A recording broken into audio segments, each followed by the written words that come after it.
Oktopus.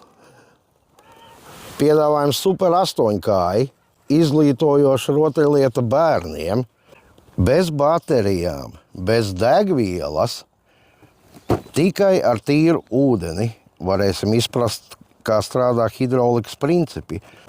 8-kājas darbojas kā konstruktors. Viņu no sākuma ir jāsaliek, tad mēs piepildām viņu ar ūdeni, un tad sāk strādāt visa hidraulika. Attīstošā rotaļlieta bērniem būs ko padarboties. Tas ir riktīgs konstruktors.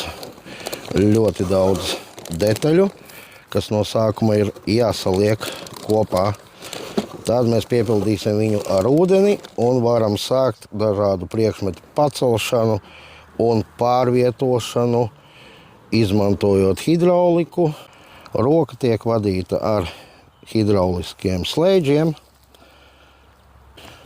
Šis ir ideāls STEM mācību līdzeklis, kas parādīs, kā darbojās hidraulika. Labi izklaide gan bērniem, gan pieaugušajiem darbojoties kopā.